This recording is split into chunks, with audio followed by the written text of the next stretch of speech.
The opening of a new grocery store may not seem like a big deal, but it is when it's opening in a food desert. Peoria's South Side hasn't had a grocery store in years, but that is about to change. Pastor Chuck Brown is the owner of the hopefully soon to be open C.J. Harvest. Thanks for coming in, Pastor. Well, thanks for having me. Tell us about your experience in Peoria. We know you're with Victory Church and you've done other things throughout our area, but tell us about how long you've lived here and kind of your interaction with the community. Well, you'd have to go all the way back to Main Street. Someone asked me what's one of my greatest memories from the past, and I would say Main Street, cruising Main Street. So if you can remember that, you've been around a few years. But I grew up partially here. I was born in Chicago, Illinois, but we came here earlier in my life and even went to McKinley.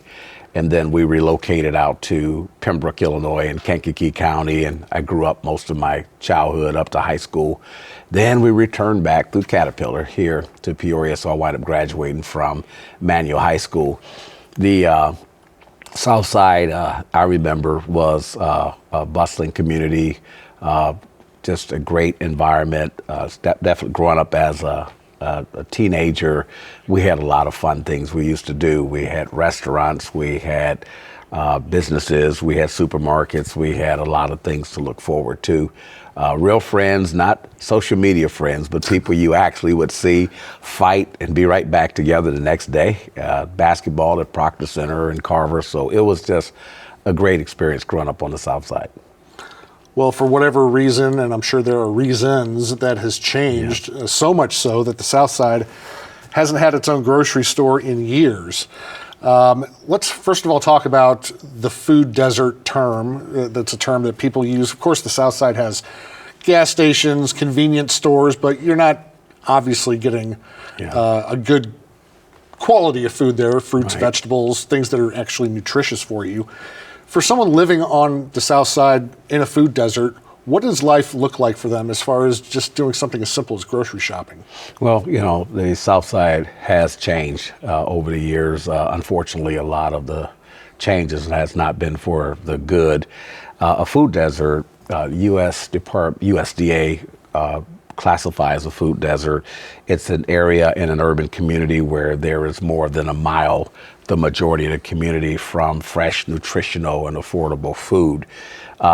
In rural areas, which there are several food deserts as well, there's 10 miles. And so what you'll see when you don't have those stores in those areas, you'll have more dollar stores and convenience stores and different locations that will serve some type of food products. But unfortunately, those do not have the nutritional value as fresh produce. And then on top of that, add insult to injury when you're in a community where most of the people are living a little bit beneath the poverty line. You're getting food from the dollar stores or from convenience stores. You're paying more money. So it leads to obesity, health challenges such as diabetes, cancer, hyperextension, and so it carries with it a great deal of damage. As a matter of fact, most of your death as a result of diabetes, 50% more mortality rate in food desert communities. So it really does speak volumes. We mentioned that the South Side obviously had multiple grocery stores in the past. There's a Kroger there, and Aldi. Why do you think the South Side, it obviously needs a grocery store, but that hasn't worked out? Well, there's over 3 million people in the state of Illinois living in food desert communities. Peoria's no stranger, in this particular area. We're looking at the South Side as well as the East Bluff and the North Side, that area we're also looking at. It's a challenge getting these major stores to stick around.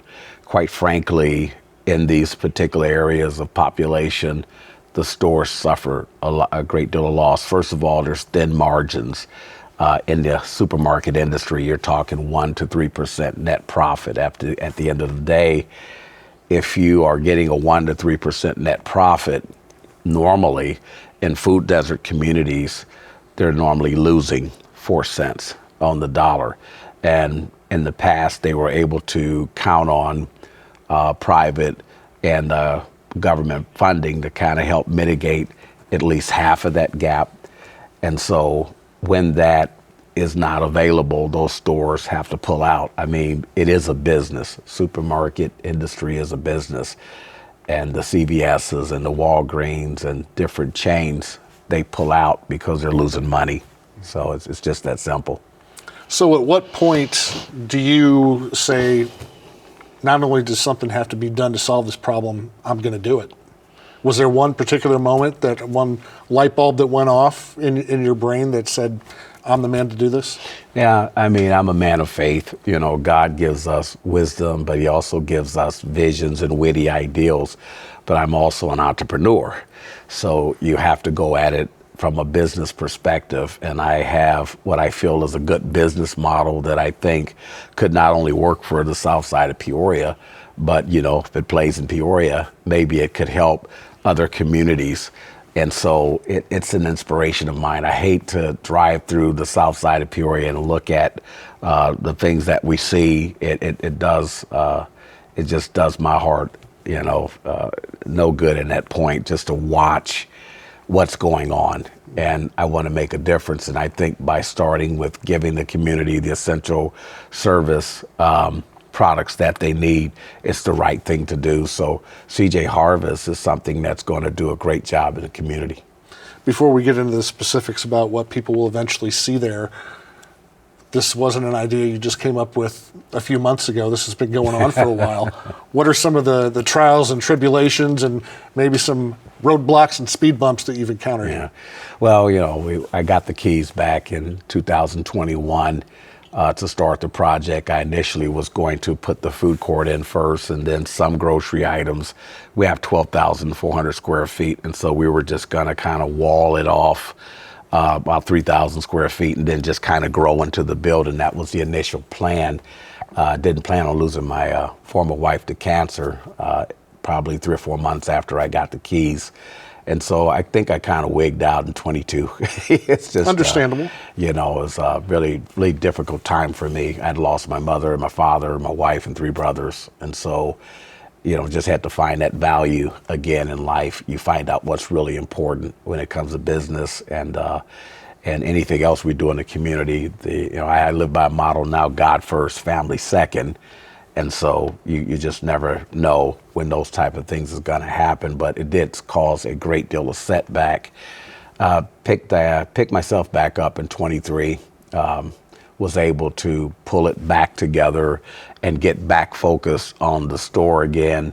I think the store project really helped me bridge the gap and get back in the thick of things. It's difficult getting financing in urban communities. It's very challenging for developers to get the support from, you have to come in with so much. There's an expectation as an entrepreneur, as a developer. Me personally, I never expect the government to put me in business, but I believe because of the nature of the food desert and what the damage that it does to a community, I believe the governor saw the importance and the need, and I appreciate the fact that he stepped in and helped us. And this grant has given us obviously 75%. So long story short, we've been at it for 3 years, which is normal. It's a very difficult, daunting process, but I think the time has also given me the chance to get a degree in supermarketology. So it's been good. The time has been helpful. So I will say that much. Sure.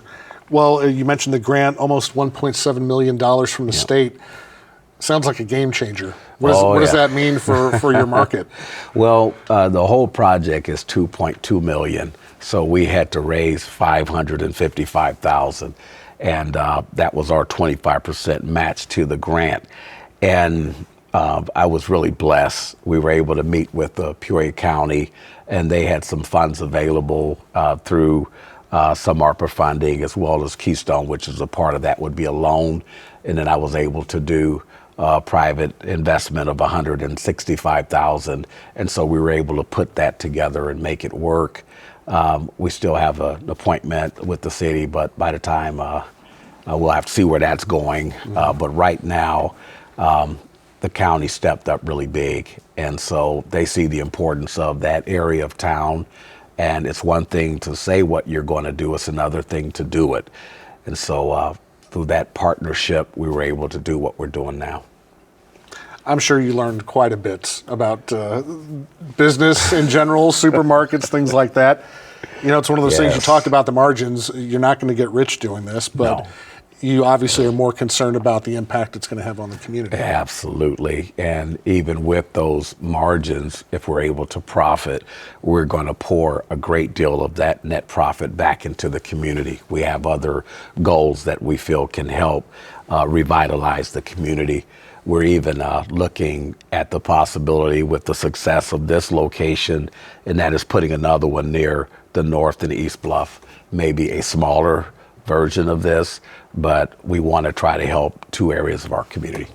And besides having all these items available for people in that area, you're going to need people to work. Tell us about job opportunities at the supermarket, and are you going to make a concerted effort to try and get folks in that area to work at your store? Absolutely. That is one thing we're very excited about. I've been blessed for the last 11 years. I started a nonprofit called Job and Resource Fair, so I've been working with over 100 local partners, Caterpillar, Keystone, OSF, Ameren, you name it, and we've been able to bridge the gap between job seekers and companies looking to hire. And it just does my heart so good to know that our business will be able to hire at least 30 or 40 people. And we are definitely looking for people in that area, close enough to even walk to work. So yeah, we feel it's not only going to help provide the service, but it will improve someone's bottom line at home. Sure. Where is the nearest grocery store to that area?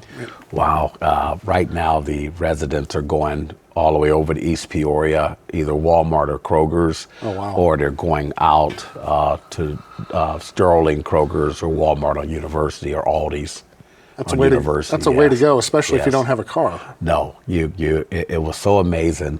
We partnered with Peoria Police a year ago, and we did a school supply giveaway. They were doing supplies and backpacks, and it was an incredible day. We had bounce houses, and Ravers was there giving away hot dogs. It was just really neat. And I watched as a lady, when we were getting ready to get it started, there was a lady pushing a stroller, and she had about 4 kids behind her. And it was like she was the first person. She started walking across the parking lot, and before you know it, within an hour, there was this sea of people from the neighborhood. There was some cars parked around the store, but what really struck me was the majority of the people walked there. And there was over 500 to nearly 1,000 people on the parking lot. White, Black, Latino, just a diverse population. And it made me helped me to see the importance of what this means to this neighborhood and what we can do to make a difference. When is your projected opening? I can't say. I've been getting beat up on that one over the years. We will open in 6 months, and we're not open yet. I'm thinking possibly 6 months, and we're figuring the spring of 25 at this point. Now it's just a matter of ordering in refrigerators, freezers, condensers, the construction inside. We have to build out a food court, which is going to have 30 seats, which we're really excited about. So that's really the time right now. So it's not funding, thank God, but it's actually building out and doing what we got to do. Sure. Well, tell us a little bit about the store itself, some of the features it's going to have. You mentioned the food court. So is it going to have like in other stores we see a deli where you can order a sandwich and a drink and eat there? Is it going to be that type of thing? Man, I am so excited about Smokestack 309. Oh, hey now. That is our food court. We are going to specialize. We'll have ribs, we'll have fried chicken, of course, and jerk chicken, but we are going to have smoked turkey legs. Some of the people in the community have already tasted and tried our stuffed smoked turkey legs, and this is something we feel will help bring people from all around our region. These are Texas style. They taste like ham, fall off the bone. You can eat them with a fork. You get it stuffed with dirty rice, shrimp Alfredo. See, I'm doing a commercial now, right? Making me hungry. And so it is a feature we feel will attract people from other parts of our community, and it'll increase the foot traffic in our supermarket. In addition to coffee shop, we'll have a little kiosk in there where you can get some great barista, some gourmet coffee. In addition, we will carry the essentials. Kroger's will carry maybe 33,000 items. You might get a choice of 25 different ketchups. Well, we're kind of following the same model as Aldi's. We'll have a couple of choices. And what that does for us is we can buy in bulk through our suppliers, and then we can cut our costs by not having so many different items, and then we could pass that savings on to our customer. You can expect an extensive produce department. You can expect culturally sound products on the shelves because we do have a growing Latino, we have African, we have different cultures in our community that we're really proud of. And we're actually going to canvass and hold some community forums because we want to find out what's important to the community, what would they like to see on the shelves in addition to our 1,200 essential items. And so it gives us a chance to tie our consumers into what we do as a store, because at the end of the day, it really is their store, and we want them to feel like they're a part of it. Have you had any kind of pushback or feedback from other grocery stores in the area concerning what you want to do? They don't know where I live yet. No, I hadn't heard anything negative. I mean, obviously you look at the Facebook wall, there's a lot of people who have made some negative comments, and to me it's directed more toward the residents of the community, and I just feel like we are going to prove them wrong, and this is as it relates to shrink and different things like that. But as far as stores and businesses so far, I think they're excited. They understand if small independent stores don't come into these communities, it's just not going to happen. You mentioned having not as huge of a selection, but enough of a selection. Have you learned any other lessons from, say, former grocers or people in the area who said, yeah, maybe if the grocery store would have done this differently or had that, they would have survived? Have you heard any tips or advice? Yeah, yes. Save a Lot didn't last 6 months. They made a lot of fundamental mistakes. First of all, you got to look at your community. You have to look at your main customer base from your geographic research. And there is a great deal of residents in our area that depend on SNAP benefits. And during the first part of the month, you're going to have a spike in sales. But then the 15th and the end of the month, those sales are going to kind of taper off. You have to be ready for that adjustment. You have to adjust your payroll, you have to adjust your expenses, you have to do some different things during that latter part of the month to kind of keep you stronger. And so it takes a good business strategy. By having the 1,200 essential items, we're also going to carry at least 100 local products, such as Loving Good barbecue sauce. I've got a young man, he does what's called, it's called greens, basically, microgreens. You can get these in a container and you can put them in your protein shakes, but it's another form of nutrition. And so there are farmers that around our area we're going to work with, local community farmers. We will continue to have those farmers markets in the parking lot. So it's really about partnering with our local suppliers, making sure we keep our prices as low as possible from our major suppliers, and just getting the residents the main things that are important to their diet. Everything won't be at the highest level of nutritional value. That's not the supermarket business, but we definitely will have those choices in the community. Well, certainly a lot better than what you can get at a gas station. Oh, that was absolutely. Soda and chips and. Right. That's not good for the body. Fast food. Fast food. Yes. So once this gets up and running, how much of a hands-on owner are you going to be? Or are you going to have somebody, general manager type person taken over. That's the other advantage. We are locally owned. We are a Ma and Pa store, and we're going to give you that Ma and Pa love when you come in the door. But we will be there. Julie and I will be on staff. We will eventually have a couple of assistant managers, and at one point we will have a general manager that will take over. But for the first couple of years, we want to be there. We want to touch all of our customers. You might see me in the parking lot picking up paper. You might see me greeting you at the door. So we want to be present. It's very exciting for us, a chance to really connect with people and to also train our staff. The culture that you could expect when you come in CJ Harvest would be something you would see at what's that nice restaurant out there by the mall, Chick-fil-A. I just think they have an amazing customer service culture, and we want to bring that same culture to the south side of Peoria. And do you have any message for your potential customers? Because obviously this is for them, but they have to use it too, or lose it. What would you say to them? Someone said, make sure you support Harvest. Make sure you guys support the supermarket. And I say, don't support us. Come to CJ Harvest because the customer service is outrageously awesome. Come to CJ Harvest because our prices are competitive. Come to CJ Harvest because the produce is fresh and the meat is fresh. We want to bend over backwards to earn your business. I don't expect any customer to come there, but we're going to work twice as hard and you will come. You mentioned price, and we talked about margins and all that good stuff, but the most important thing is what people can afford. Is it tough to be competitive with the big chains out there? Well, Walmart dominates the industry. If you go to Arkansas, all the suppliers have satellite offices around Walmart. There's no question about it. They tell their suppliers what they're going to pay because they're the big dog.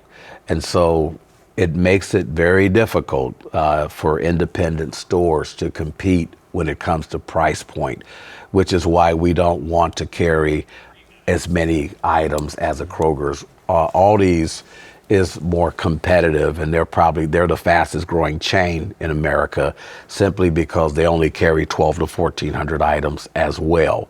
In addition, we will have private labels as well as local suppliers. And what that does is it gives us a better competitive advantage. In addition to the food court where you have higher margins, it'll help increase our total overall net profit. So we have a competitive strategy that we feel will allow us to pass on that savings to our customers. The new supermarket's going to be called CJ Harvest. Where does that name come from? Well, I just recently got married, and congratulations. I always say Julia. I tell her she saved my life, and the C is for Chuck and the J is for Julia. And we wanted to stand out a little bit unique, and we think the name is going to ring one day, and hopefully it'll ring in different areas. CJ Harvest. Very good. And you talked about potentially, if this is successful, maybe branching out a little bit. Do those communities, say around the East Bluff, do they have that same need as the folks on the South Side in terms of being in a food desert? Are they as bad off or not as bad off, you think? They're bad off. There was a Family Dollar. They just lost the Family Dollar, and so they are restricted right now to a convenience store. And I guarantee you, they're paying triple the price for milk and bread and different essential items that they need, no produce. And so that area is really suffering, not having a supermarket in the vicinity. And I think they have to travel just as far as the South Side. So that is something we're looking at in the future. We want to do a great job with this store, obviously on Western, and we're under the microscope in the state of Illinois because we are number one. We'll be the first store to open under this grocery initiative. So we want to do a superb job, but we are looking to the future to go in those areas and help that community as well. Well, Pastor, we're excited for you. I hope everything works out great for you because the community needs it. Again, that's on Southwestern Avenue. It's the former Aldi, is that right? Yes. Okay, so hopefully next year you'll be open for business. Yes, me too. I will call you for the ribbon cutting. Oh my gosh, I want some of that food. It sounds delicious. I got you. Best of luck. Thanks for your time. Thank you too now. All right, and that is our time for right now. Thanks for joining us. Check us out on WTVP.org, on Facebook and Instagram. You Gotta See This is next.